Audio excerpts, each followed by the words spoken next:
Então, eu vou rapidamente passar pelos slides da aula passada, apenas porque algumas pessoas me procuraram e eu acho que tem algumas dúvidas que é bom não persistirem antes da gente prosseguir com o tópico hoje. Então, o tópico de redução, ele nessa disciplina tem a finalidade de servir como um mecanismo de desenvolvimento de algoritmos para problemas para os quais não se conhecem algoritmos ou para problemas para os quais se deseja algoritmos melhores quando já se tem algoritmos melhores para outros problemas e a redução se dá na direção adequada. Além disso, serve também para o estabelecimento de cotas inferiores. Estabelecida a cota inferior para um problema baseado numa demonstração qualquer, seja ela em cima de um modelo computacional, seja ela por redução, ela pode ser passada a outros problemas através de redução. Então, esse mecanismo de redução ele tem essas duas finalidades. E esse tópico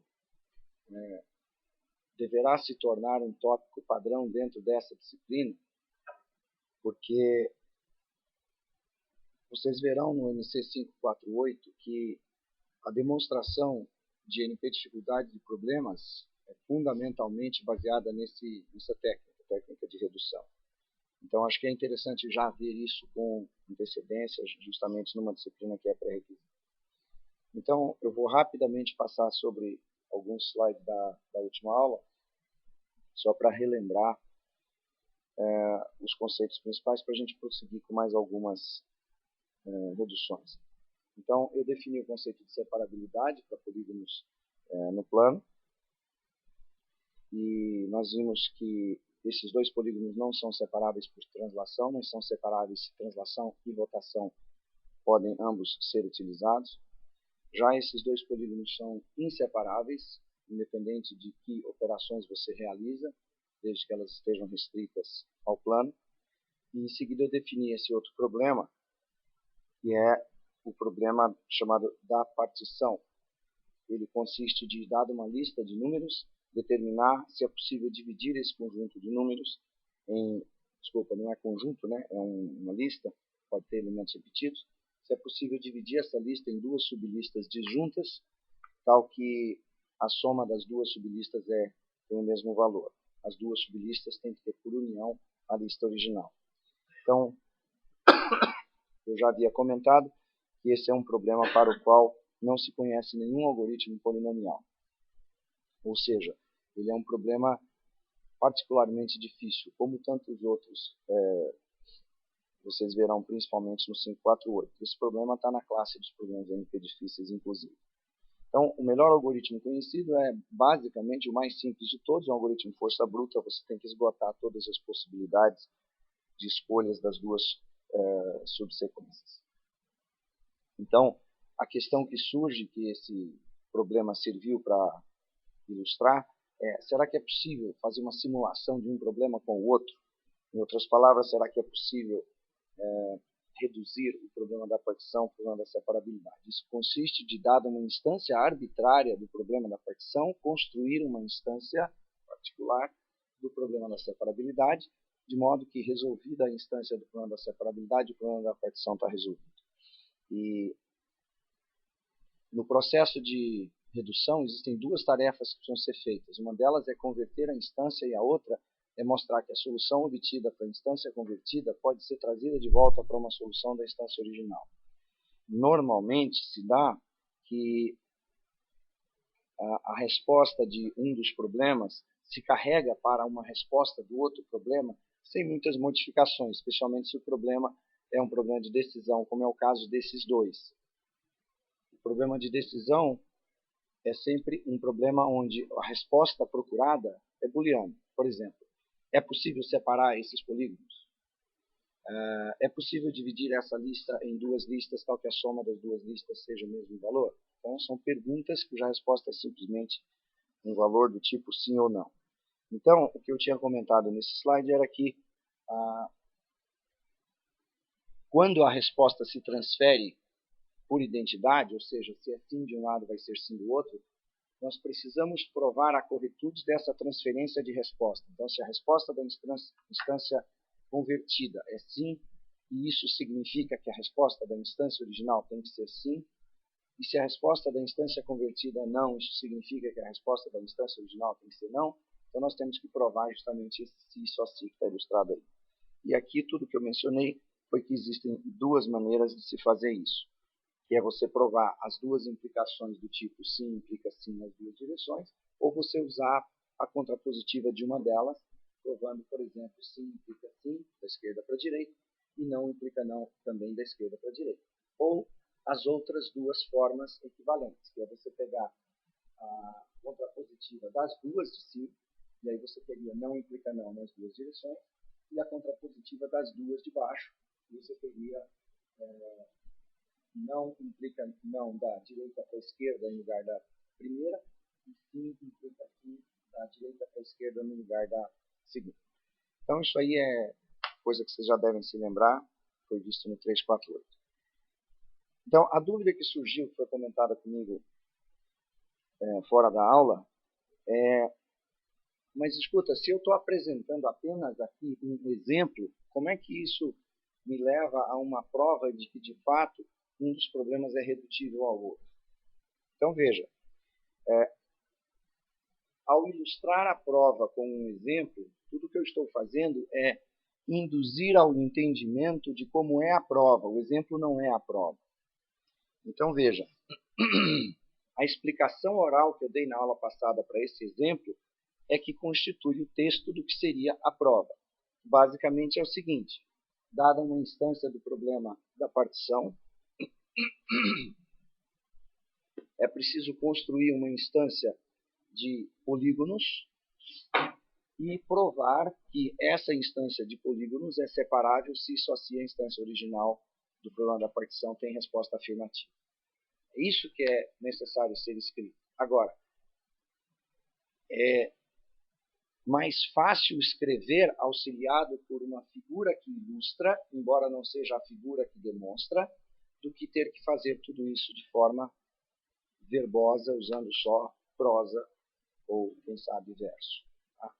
Então, nesse exemplo que ilustra como se descreveria a prova de uma maneira geral, a ideia é: produz-se inicialmente um polígono como esse cinza, no qual existe um corredor de altura 2, uma reentrância na parte superior, onde será encaixado um polígono como esse preto, que é o polígono Q, que está pela reentrância travado para a esquerda e direita. Do lado direito, ele está impedindo que os outros polígonos que nós vamos criar escapem nessa direção. Os polígonos adicionais correspondem em comprimento ao número dado na lista original e em altura, metade da altura da parte esquerda do que nós pusemos ali, ou seja, desse corredor, então, altura 2. Isso significa, e agora vamos explicar como é que isso daqui se traduz numa instância que corresponde a uma instância do problema da partição, para que a resposta possa ser provada sim, em caso se só se sim ou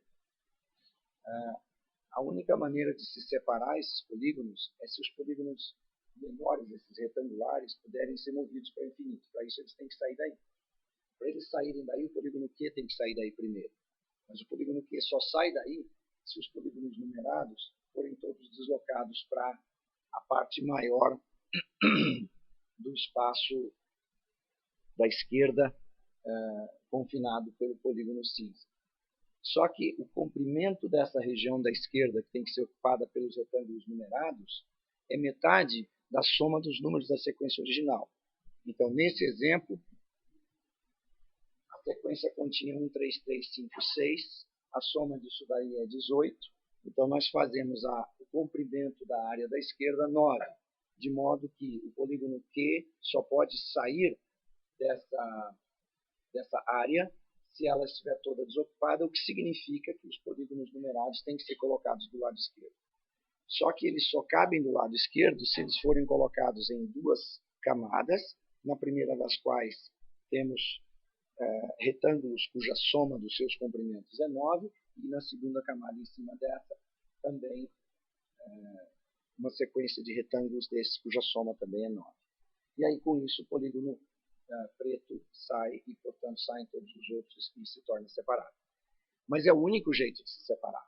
Quer dizer, não é possível fazer uma separação se qualquer dos polígonos retangulares estiver aqui. Eles têm que ser jogados para o lado esquerdo. Então só é possível separar se houver uma maneira de somar os elementos totalizando 9 e 9, né? com dois subconjuntos desses retângulos aqui. Bom, mas isso é exatamente a mesma coisa que dizer que se esse problema tem solução, o problema da separabilidade, então o problema da partição também terá. Da mesma maneira, se o problema da partição tem solução, significa que existem duas listas S1 e S2, cuja união é a lista original S, cuja soma em S1 e em S2 é o mesmo valor. Bom, se é o mesmo valor, vai ter que ser metade da soma total, então é 9. Então, nesse caso, os polígonos retangulares cabem do lado de lá e eu consigo separar. Então, se a separabilidade dá resposta afirmativa, o problema da partição original tem resposta afirmativa e vice-versa. Foi isso que eu oralmente descrevi. Então, o exemplo ele serve para mostrar como você explica a redução. Ele não é a redução. A mesma coisa com o outro exemplo que nós vamos ver daqui a pouco. Mas, recapitulando de novo brevemente como é que se dá esse processo, né? Você tem um problema P que você quer reduzir para o problema Q.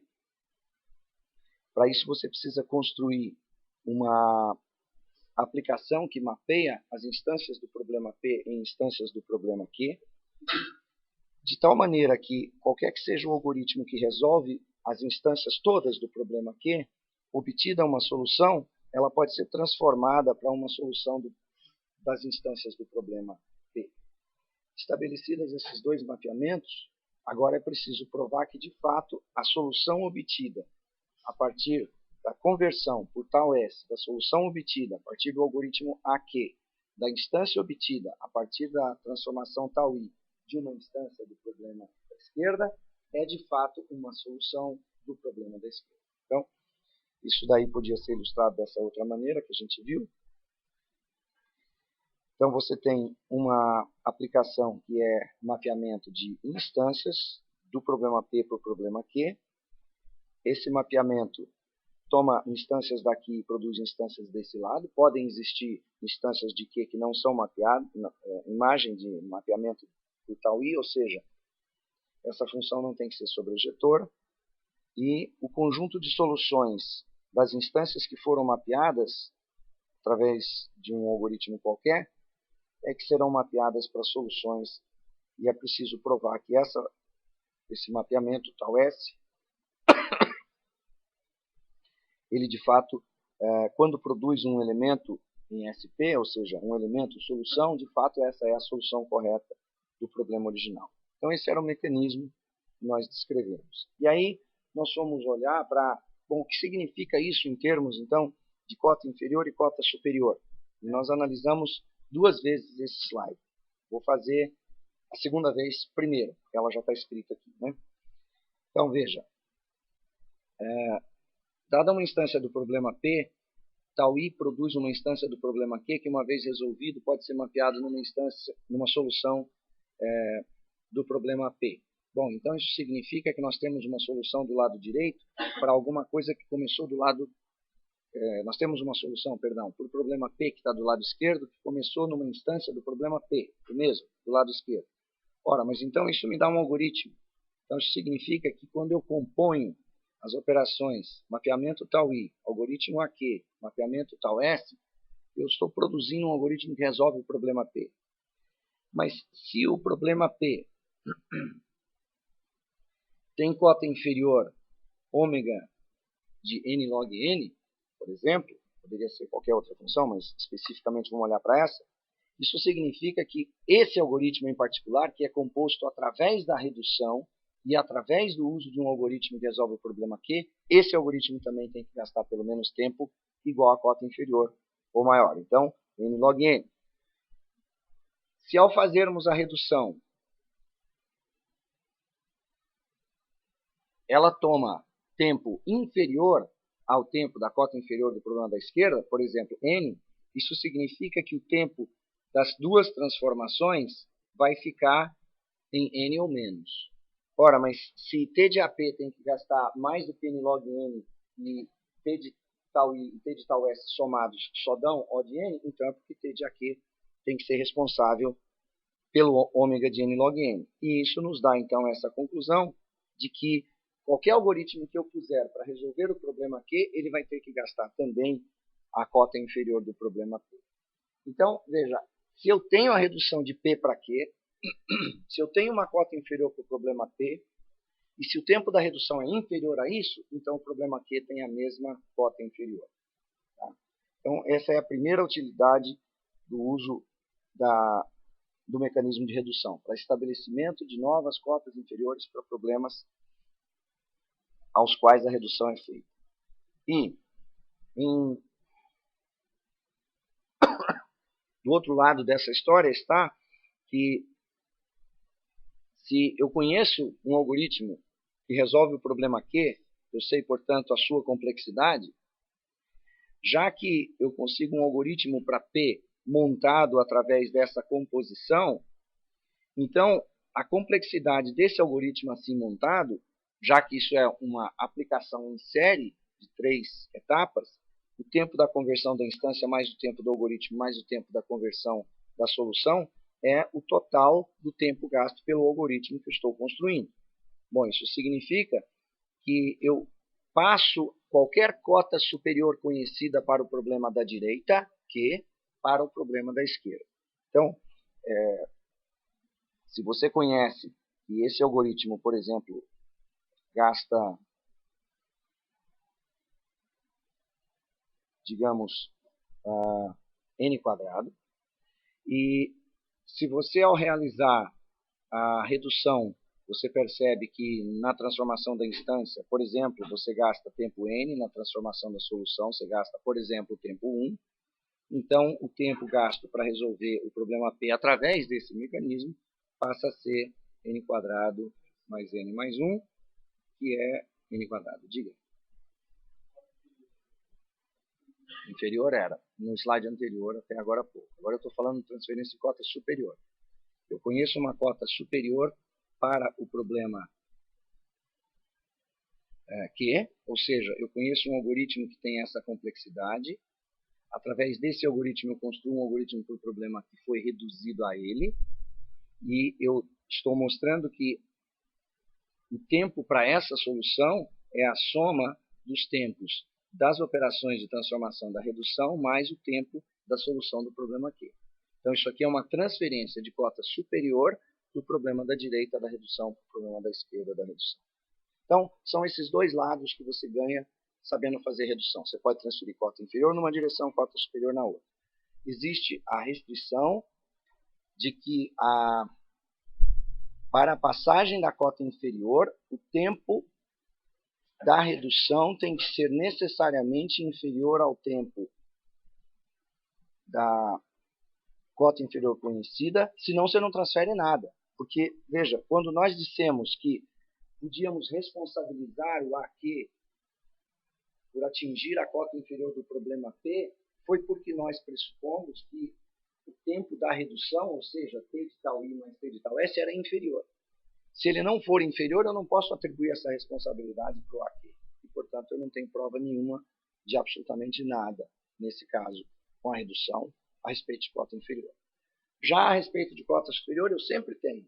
Então, por exemplo, se por alguma razão o tempo de transformação da instância gastasse, sei lá, cúbico, e a solução do problema Q gastasse tempo... Deixa eu fazer diferente, espera aí. Vamos mudar isso aqui, vamos dizer o seguinte. Suponha que a transformação da solução requeresse, fazer uma coisa um pouco mais realista, n log n. Então, o que acontece nesse caso? O tempo para a solução do problema P, através do algoritmo assim montado, seria O tempo da transformação tal i, mais o tempo do algoritmo, mais o tempo da conversão da solução. Isso daqui me dá n log n, por exemplo. Tá? Então, embora a soma dos tempos da conversão seja superior ao tempo da solução do problema da direita, ainda assim, somando, eu chego num valor que eu posso dizer que é a complexidade do algoritmo construído. Não é necessário que o tempo da redução, nesse caso n log n, seja inferior ao tempo da execução do algoritmo do lado direito, nesse caso é n. Mas para transferência de cota inferior, sim, porque eu preciso passar a responsabilidade do gasto de tempo para o algoritmo que resolve o problema da direita. Então, isso foi resumido nesse slide aqui, que diz o seguinte: se eu conheço uma cota superior para o problema Q, e se eu faço a redução de P para Q num certo tempo, então o problema P, pelo argumento que eu acabei de dar no slide anterior, ele tem cota superior à soma desses dois números. Por outro lado, se o problema P tem cota inferior da ordem de H de N, e se o tempo da redução é inferior, estritamente inferior, O pequeno, do que a cota inferior do problema da esquerda, então o problema da direita tem cota inferior igual à cota inferior do problema da esquerda. Então são essas duas ideias principais que advêm da redução. Então nós fizemos esse exercício na aula passada.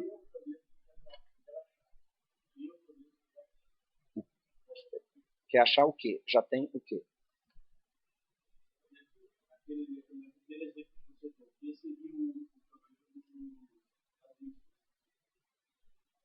Não, veja bem, existem duas questões. Nós vamos primeiro separar as questões. Você quer transferir cota superior ou inferior?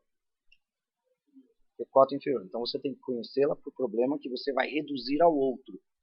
Aquele que estiver do lado esquerdo, se você tem cota inferior para ele, você transfere para o problema da direita desde que você faça uma redução em tempo inferior à cota inferior conhecida do problema da esquerda. Tá? E é isso que se segue justamente desse ponto 2 aqui. Agora, se você quer transferir cota superior, você conhecendo a cota superior de um problema, você transfere para um outro, se esse outro puder ser reduzido a ele. Porque aí, em consequência disso aqui, você tem a soma. Tá? Essa aqui é a ideia total da coisa. Muito bem. Nós também comentamos sobre o fato de que é trivial a redução de um problema de decisão para um problema de contagem, de um problema de contagem para um problema de enumeração. Também eu não vou repetir isso. E nós vimos um exemplo, além daquele anterior, da partição reduzida por problema da separabilidade, e esse é o problema da construção da envoltória convexa. Então nós sabemos que n log n é cota inferior para o problema da ordenação, nós queremos transferir essa cota inferior para o problema da envoltória convexa, então para isso eu tenho que fazer a redução, e a redução tem que ser na direção certa. Se eu fizer aqui redução do problema da envoltória convexa para o problema da ordenação, eu não provo absolutamente nada em termos de cota inferior para o problema da envoltória convexa. Ele tem que ser o elemento, o problema que recebe a redução. Então a redução que nós vimos consistia basicamente de, dado uma sequência de números a serem ordenados, portanto esses x aqui da horizontal embaixo são valores a serem ordenados, portanto não estão em ordem. O trabalho da operação tau i consiste de fazer justamente esse mapeamento, ou seja, para cada valor xi, obtém-se o valor xi quadrado, que é um ponto exatamente sobre essa parábola. Essa instância de pontos, agora, pode-se pensar como sendo pontos na parábola, a parábola não precisa existir, né? Ela não faz parte da entrada do problema da envoltória convexa, apenas os pontos. Então, conhecidos esses pontos, nós agora podemos computar a envoltória convexa desses pontos. A envoltória convexa dá por saída a sequência circular dos vértices do polígono. Então isso significa que eu, na saída, conheço quais são os vértices que fazem parte da saída, nesse caso é todos, por causa de como eu os mapeei, mas eles vêm nessa ordem. E agora eu quero, dessa ordem dos vértices, extrair a ordem crescente das abscissas. Então, se a solução, por exemplo, começa no x2 quadrado, eu só tenho que caminhar para a direita até determinar qual é o valor de abscissa que é seguido de um valor de abscissa menor. Portanto, eu estarei saltando do ponto mais à direita para o ponto mais à esquerda. Com isso, eu descobri qual é a menor abscissa. E agora eu percorro novamente, em ordem circular, os vértices, só jogando na saída o valor das abscissas e eles estarão, portanto, em ordem. Então, dada uma instância do problema da ordenação, se eu construo a envoltória convexa, tendo a envoltória, eu consigo extrair a sequência original em ordem crescente. A corretude aqui é imediata, né? Quer dizer, se os valores produzidos por qualquer algoritmo que determine a envoltória convexa é uma sequência circular dos vértices, esse percurso que eu descrevi como eu faço, sempre vai extrair as abscissas e elas vão ser extraídas da menor para a maior por causa da sequência ordenada aí dos vértices. Então, acho que foi até aqui que nós chegamos na aula passada. Para continuar ilustrando redução, eu vou pedir para vocês incorporarem aí esses dois primeiros enunciados aqui de problemas. Um deles é chamado problema da unicidade de elementos, e esse problema consiste do seguinte: você tem uma coleção, veja bem que eu não estou falando conjunto, é uma coleção, pode ter elementos repetidos. Nessa coleção eu tenho N objetos. Esses objetos podem ser qualquer coisa. Tá? Pode ser um conjunto de números, pode ser um conjunto de pontos no plano, pode ser objetos em dimensões arbitrárias, qualquer coisa. Desde que seja um domínio ordenado. Eu preciso que seja um domínio ordenado. Então, pode ser números inteiros, pode ser números racionais. E o objetivo é um problema de decisão. É determinar se eles são todos distintos. Ou seja, determinar se existe unicidade. Ou seja, determinar que, de fato, não existe repetição. Isso se chama problema da unicidade. Então, no conjunto 1, 2, 2, 3, 4, 5, eu não tenho unicidade. 2 apareceu 2 vezes. E, se tratando de um problema de decisão, a resposta vai ser sim se houver unicidade, não haver repetição, e vai ser não se houver alguma repetição. Esse outro aqui é um problema chamado problema das retas paralelas. Ele consiste de, dada uma coleção de n retas no plano, agora são retas no plano, eu quero determinar se há duas dessas retas que são paralelas. Então, esses dois problemas, o primeiro deles não é necessariamente um problema de natureza geométrica, o segundo já é. Esse primeiro problema, o da unicidade de elementos, ele tem uma cota inferior conhecida de n log n. Então, se eu quero provar que o problema das retas paralelas tem também cota inferior n log n, eu posso fazer uma redução. A redução seria do problema da unicidade de elementos para o problema das retas paralelas.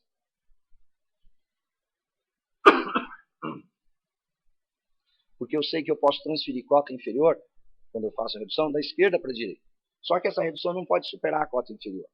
Então, conhecida a cota inferior n log n para o problema da unicidade, eu posso fazer uma redução qualquer que seja O pequeno de n log n, e com isso eu teria transferido a cota inferior. Segura isso aí na memória por um momento. Deixa eu puxar um slide branco aqui para fazer essa redução. Então, o que nós estamos tentando realizar? Uma redução do problema da unicidade de elementos para o problema das retas paralelas, e eu quero gastar menos do que n log n, porque eu sei que esse problema daqui tem cota inferior a n log n. Se você me perguntar, bom, como é que eu provo que a unicidade de elementos tem cota inferior a n log n? Bom, você tem que fazer uma outra disciplina primeiro, porque a demonstração dessa cota inferior é feita em cima do modelo e não por redução. As demonstrações por redução são mais fáceis, são essas que a gente está vendo aqui.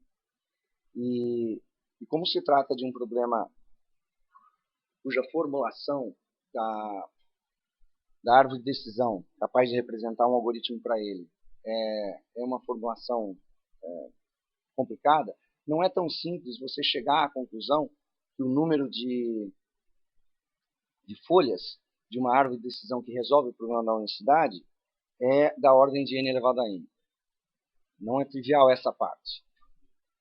Não. N log n é o número de folhas, eu falei correto. Se eu tenho n elevado a n folhas numa árvore de decisão binária, a altura é n log n. Não é o número de folhas que é n log n. Okay? Quer dizer, no caso da ordenação foi muito simples. Quer dizer, eu tenho um vetor de n elementos, qualquer permutação dele vai produzir uma saída diferente, então o número de folhas é n fatorial, o log disso é n log n. Mas para o problema da unicidade não é tão simples assim. Então eu não vou fazer essa demonstração, mas vou dar esse fato para vocês. Muito bem. Dada então uma instância do problema da unicidade de elementos, eu preciso ser capaz de produzir uma instância do problema das retas paralelas. E não para aí, quer dizer, não é só isso, né? Essa redução de instância, essa transformação de instância, ela tem que ser tal que eu consiga, a partir de uma solução da correspondente instância, consiga produzir uma solução para a instância original do problema da unicidade de elementos. Bom, como é que é a cara de uma instância do problema da unicidade de elementos? Bom, uma instância do problema da unicidade de elementos é simplesmente uma coleção de valores. Então, por exemplo, esses n valores aqui constituem uma possível instância do problema da unicidade. Eu posso fazer com que a operação de transformação de instância mapeie cada i da instância original do problema da unicidade numa reta. Só que eu quero decidir depois o seguinte: se houver retas que são paralelas, eu tenho que ter uma resposta para a instância original do problema da unicidade. Se não houver retas paralelas, eu tenho que ter outra resposta para o problema da unicidade. E isso tem que ser a resposta correta da instância original. Isso, a inclinação. Então, nesse mapeamento, basta observar que duas retas não serão paralelas desde que os seus coeficientes angulares sejam distintos. Então, se eu mapeio esses valores para retas utilizando-os como inclinação, então a resposta fica imediata. Então, eu vou mapear isso aqui para uma reta, como, por exemplo, y igual a AIX. Pronto, essa é uma reta que tem inclinação a i. Feito isso, eu mapeei toda a entrada de A1 até AN em retas de y igual a AIX para i de 1 a n. E agora eu tenho uma instância do problema das retas paralelas. Dado um algoritmo qualquer que resolve esse problema, a solução obtida é uma resposta sim ou não. Se a resposta for sim, a pergunta era se há duas retas paralelas. Então, se a resposta é sim, significa que existem duas retas paralelas. Bom, se existem duas retas paralelas, então se na solução desse problema a resposta for sim, significa que existem duas retas com o mesmo coeficiente angular. Significa que existiam dois números iguais na lista inicial da instância do problema da unicidade de elementos. Então, o mapeamento que tal S tem que fazer para uma resposta dessas, de modo a obter a resposta correta do problema da unicidade, é de que a resposta sim desse lado acarreta na resposta não desse lado. Se existem dois coeficientes iguais, então eu não tenho unicidade. E da mesma forma, se a resposta aqui for não, significa resposta não para essa pergunta, né? Significa não existem duas retas paralelas.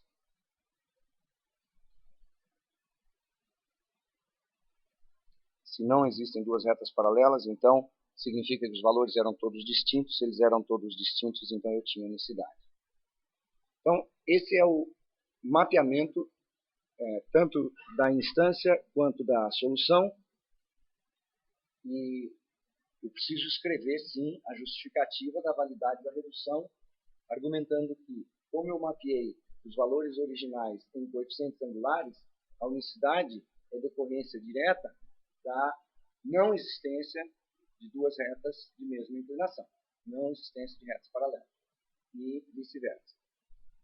Então, é isso, essa é a redução. E o que eu concluo daí? Ora, se a cota inferior n log n é conhecida por problema da unicidade de elementos, então, por causa dessa redução, eu quero concluir que existe uma cota inferior n log n também por problema das retas paralelas. Mas eu não posso concluir isso ainda, pelo menos não sem primeiro justificar que essa redução é, de fato, em tempo inferior a n log n. Se eu não fizer isso, a minha prova não está completa. Okay? Então, é isso que eu quero estabelecer, exatamente. Eu preciso provar que o tempo da redução, que é a soma dos tempos das duas transformações, é inferior a n log n, estritamente inferior. Então, eu vou provar que é n. Bom, quanto tempo gasta a transformação de instância, ou seja, quanto tempo está gastando tal i? Bom, ele está simplesmente para cada entrada da instância do cronograma estado de elementos produzindo uma reta. Então, ele gasta tempo 1 por elemento da entrada. Eu tenho um total de n elementos na entrada, então o tempo de tal i é O de n. E o tempo de tal S é O de 1, porque tudo que ele faz é transformar um sim em não, em não em sim, ou seja, uma conversão de booleanos. Então, o tempo total da redução, de fato, é n. Então, com isso, eu estabeleci uma redução abaixo do tempo da cota inferior do problema da esquerda e, por isso, posso transferir para o problema da direita. Eu acho que o conceito em si pode ser muito novo para vocês, mas, pelo menos nos exemplos que eu estou dando, a coisa é muito simples. A dificuldade pode estar em você ter a sacada certa de bom, como é que eu vou fazer a transformação da instância de maneira que eu garanta que a transformação da resposta depois funcione. Então, para a gente poder ver um exemplo onde não é tão simples assim, eu vou enunciar esse outro problema aqui, que é o problema do par mais distante. Eu vou enunciar esse problema inicialmente em uma dimensão, e depois nós vamos para duas dimensões. Então, no caso de uma dimensão, o problema do par mais distante é simplesmente o seguinte: encontre para mim, nessa coleção de pontos na reta, quais são os dois que têm a maior distância entre eles. Bom, os dois que têm a maior distância entre eles serão o mais à esquerda e o mais à direita, porque eles estão numa reta. Então, eu preciso achar quem é o menor dos valores e quem é o maior dos valores. Eu consigo resolver isso em tempo n. Eu faço n-1 comparações, descubro o menor, faço n-2 comparações, descubro o maior, calculo a distância entre os dois e acabou. Então, esse problema, pelo menos em uma dimensão, ele tem solução em tempo n. Agora vamos para duas dimensões. É o mesmo problema, só que agora em duas dimensões. Então, dada uma coleção de pontos no plano, de coordenadas x, y, i, para cada ponto pi, eu quero determinar qual é a maior distância entre dois desses pontos, utilizando a métrica euclidiana, que é a raiz quadrada da soma dos quadrados das diferenças das coordenadas correspondentes. Então, essa é a formulinha da distância euclidiana, e eu quero simplesmente determinar quais são os dois pontos mais distantes. Bom, será que esse problema tem solução em tempo linear, como tem o problema em uma dimensão? Tentativas de solução desse problema poderiam ser no sentido de, quem sabe os dois pontos mais distantes, eles estão mais distantes também na coordenada x. Não, isso não é verdade, porque eu posso, por exemplo, ter esses dois pontos. Deixa eu traçar uma vertical aqui. Esses dois pontos em preto podem ser e serão, né, mais distantes do que, por exemplo, esses dois pontos azuis. E na coordenada x, o par mais distante é o ponto azul da esquerda do ponto azul da direita. Então, eu não posso seguir por aí. Será que na vertical vai ser? Não, também não. O mesmo argumento se aplica. Então, não parece que tem um caminho simples, né, de se resolver esse problema em tempo linear. E um algoritmo imediato para resolver esse problema é quadrático, né? Pega todos os pares de pontos, calcula todas as distâncias, depois procura a menor delas. Segura esse problema um minutinho, eu vou descrever um outro agora. Esse problema chama-se o problema da disjunção de conjuntos. Consiste do seguinte: aqui agora eu tenho dois conjuntos de fato. Esses conjuntos são conjuntos de números, pode pensar que são números reais, se isso te deixa mais confortável. Vou chamá-los de A e B, e eu quero saber se esses dois conjuntos têm interseção vazia, ou seja, se eles são disjuntos. Esse problema ele tem também uma cota inferior conhecida de n log n. Agora eu gostaria de provar que o problema do par mais distante em duas dimensões também tem cota inferior n log n. Então agora a gente para e diz o seguinte, bom, quais são os problemas para os quais eu conheço cota inferior n log n? Já que eu quero provar que o problema do par mais distante em duas dimensões tem essa cota inferior, eu vou elencar primeiro quais são. O problema da ordenação, o problema da unicidade de elementos, o problema da envoltória convexa, o problema das retas paralelas. Só isso. Então são esses 4 que eu conheço. Ah, tem mais o problema da disjunção de conjuntos. Então são 5. Quem sabe um desses pode ser utilizado para provar a cota inferior por problema do par mais distante em duas dimensões. Então aqui entra um aspecto que é muito importante. Eu vou fazer uma análise de uma certa situação. Veja, se eu tenho um problema P, e digamos que eu conheça uma cota inferior para o problema Q que eu quero transferir para o problema Q, eu faço uma redução em tempo n. Tá? Aliás, eu gostaria, né, de fazer uma redução em tempo n. Se eu conseguir, ótimo, transferir a cota inferior da esquerda para a direita. Suponha, porém, que o problema da esquerda é um problema em cuja saída eu tenho todos os elementos da entrada. Por exemplo, a ordenação é assim. E suponha que o problema da direita seja um problema de decisão. Será que eu vou conseguir fazer essa redução? Ora, dada uma instância do problema da ordenação, eu teria que fazer uma transformação para produzir uma instância desse problema de decisão. E eu precisaria fazer também uma transformação de solução, de maneira que, dada uma solução para esse problema, eu consiga uma solução para a instância original desse. Mas de que tamanho é essa solução? Essa solução aqui tem tamanho 1. De que tamanho é a solução que eu quero do lado de cá? Tamanho da entrada. Ora, se daqui eu tenho 1 bit de informação, eu jamais consigo extrair de volta, já que eu só posso usar isso na transformação tal S, eu não consigo extrair desse 1 bit os valores originais. Então, por mais que eu tenha algoritmo maravilhoso e eficiente que resolve o problema da direita, não serve de nada. Ele me devolve uma informação que não é suficiente para eu recuperar o que eu precisava. Quando eu reduzir a ordenação para o problema da envoltória convexa, no problema da envoltória convexa eu recebo de volta os vértices do polígono convexo. E se eu consigo forçar que todos os pontos que eu passei, como eu fiz no caso da parábola, vão ser devolvidos, ótimo. Então aí eu vou ter algo desse lado, do lado direito, O de n em tamanho. Do lado esquerdo eu preciso de algo O de n em tamanho, então aí é possível fazer a transformação.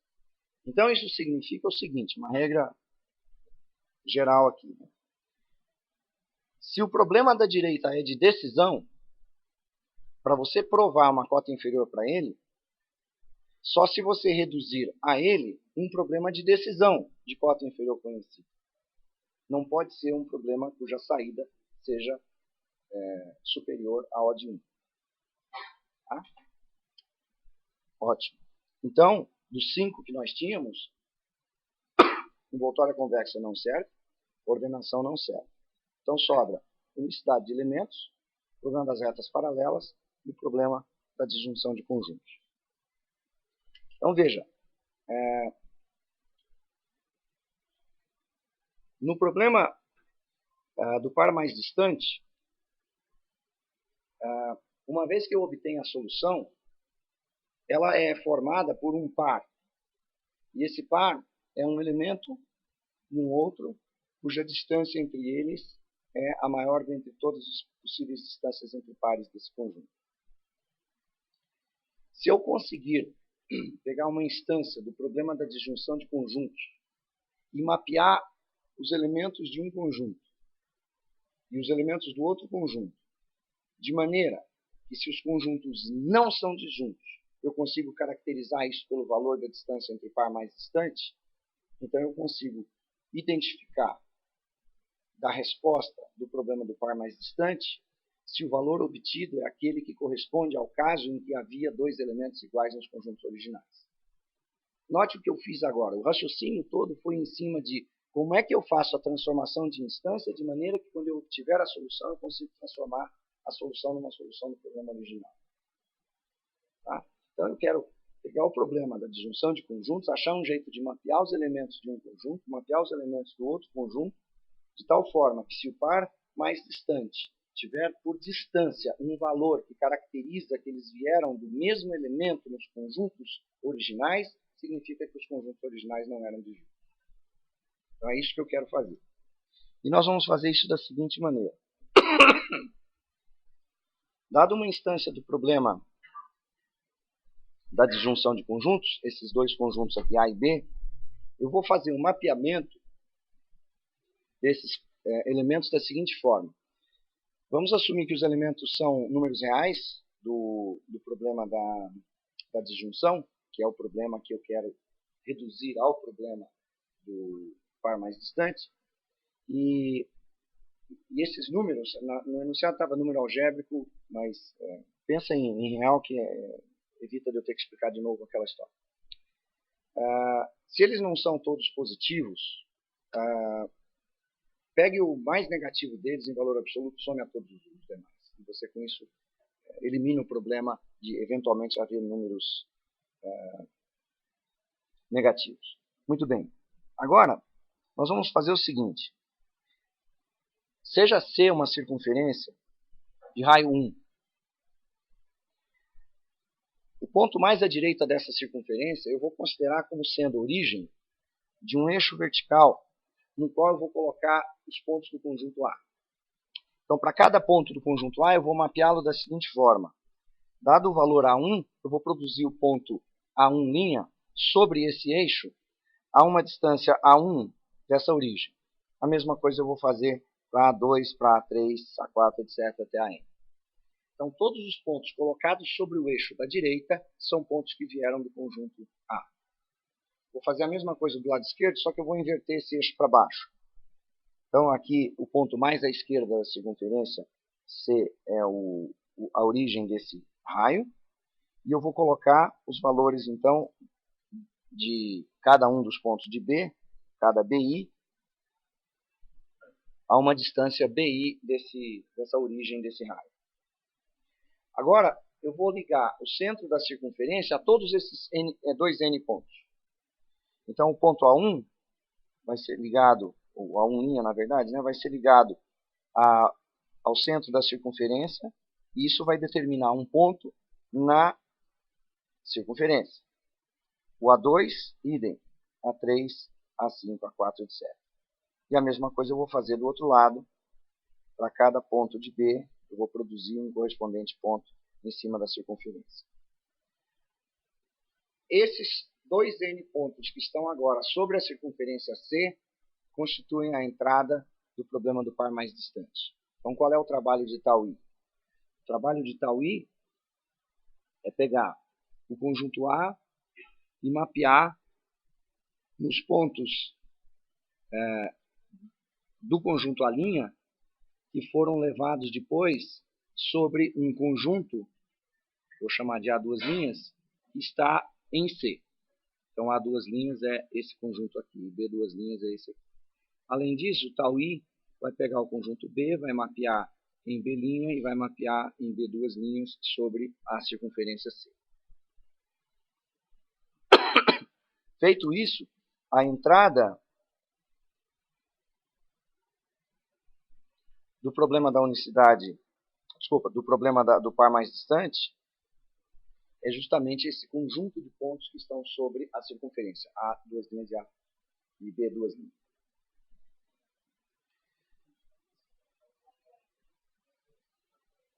A é um conjunto de valores que foi dado na entrada.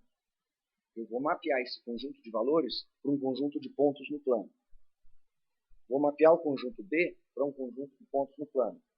Depois eu vou fazer o mapeamento na circunferência desses dois. E esses dois conjuntos de pontos, agora sobre a circunferência, é que eu vou unir formando a instância do plano do par mais próximo. Do par mais distante. Par mais distante. Muito bem. Agora, essa é a instância que eu quero resolver. Essa é a instância do problema do par mais distante que precisa ser resolvido. Bom, qual é o par mais distante? Bom, o par mais distante aqui, ele poderá ser um par que seja... Tem um par aqui que satisfaz isso, acho que tem. Esse ponto aqui é o B3 duas linhas, e o outro ponto lá de cima é o A4 duas linhas. Tá? Se o par mais distante for um par de pontos que está separado por justamente um diâmetro de C, ou seja, se a distância entre os dois é 2, o que eu sei sobre esses dois? Eles eram iguais originalmente. Eles foram mapeados a uma mesma distância sobre o eixo A' do ponto inicial do raio e numa mesma distância do ponto inicial do raio, no caso do B. Eles tinham o mesmo valor. Então, se a resposta do problema do par mais distante for a distância entre esses dois pontos é 2, eu sei que os dois conjuntos não eram disjuntos. E se os dois conjuntos eram disjuntos? Bom, então não existem dois valores iguais. Se não existem dois valores iguais, qualquer par que eu tomar aqui não forma um diâmetro. Se não forma um diâmetro, o valor da distância não é 2, é menor. Qualquer dois pontos numa circunferência, eles terão distância 2, se só se eles formam um diâmetro. Menor do que 2 em qualquer outro caso. Então, se eu olho para o valor da distância entre os dois pontos, resposta do problema do par mais distante, eu sei que se é 2, havia interseção entre os conjuntos originais. Se é menor do que 2, não havia. Então, esse é o trabalho do tal S. 2. O raio 1 da circunferência. Então, 2 é o diâmetro. Muito bem, então, o que nós acabamos de dizer? Feita essa definição da transformação de instâncias, do que consiste agora a transformação de solução. Então, dada uma solução do problema do par mais distante, o trabalho de tal S é simplesmente verificar se a distância é 2, responda, qual era a pergunta do problema original? Era se eles são disjuntos. Então, se é 2, responda não. Eles não são disjuntos. Se a distância é menor que 2, então responda sim. E acabou-se. O que nós fizemos aqui? Reduzimos o problema da disjunção de conjuntos para o problema do par mais distante. Fizemos um mapeamento que produzia uma instância para a qual eu caracterizava a resposta da disjunção de conjuntos conforme o valor obtido pelo diâmetro, e com isso o trabalho de tal S é simples assim. Veja que, para completar a redação da prova, nós precisamos escrever o seguinte. Em razão da forma que foi feito o mapeamento na circunferência C, o par mais distante tem distância 2, se só se formam um diâmetro, e nesse caso eles vieram do mesmo valor nos conjuntos originais A e B. Veja, é importante aqui o se só se. Certo? Quer dizer, se a resposta é 2, os conjuntos não eram disjuntos, e se a resposta não é 2, os conjuntos eram disjuntos. Então, com isso, nós fizemos a redução. Desculpa. Aqui no slide anterior. Então, com isso, nós fizemos a redução do problema da disjunção de conjuntos para o problema do par mais distante. Foi essa anotação que eu dei aqui, par mais distante em duas dimensões. Resta apenas verificar que, de fato, nós gastamos tempo N, para que a gente possa dizer, agora sim, eu transferi a cota inferior n log n, conhecida para esse problema, para o problema do par mais distante em duas dimensões. Então, para verificar isso, basta a gente olhar o seguinte. No processo de conversão da instância original, que é essencialmente esse mapeamento aqui, o tempo gasto por tau i para uma instância de tamanho inicial, na verdade eu deveria escrever aqui 2n, se cada um dos conjuntos tem n, isso aqui é O de E. E o tempo de tau s numa instância, numa entrada que ele recebe, que é uma solução dessas, que tem tamanho 1, é O de 1. Portanto, de fato, temos a verificação de que o tempo da redução é inferior ao tempo da cota inferior e por isso ela se transfere. Bom, eu termino por aqui a parte de redução. Eu mencionei para vocês que na página da disciplina tem umas notas que correspondem muito proximamente ao que eu falei, então é tranquilo estudar por ali. E tem uma lista de exercícios também. E com isso a gente termina toda a matéria prevista para essa disciplina. Eu disse para vocês que eu ia usar o resto da aula de hoje para responder dúvidas que vocês eventualmente tenham.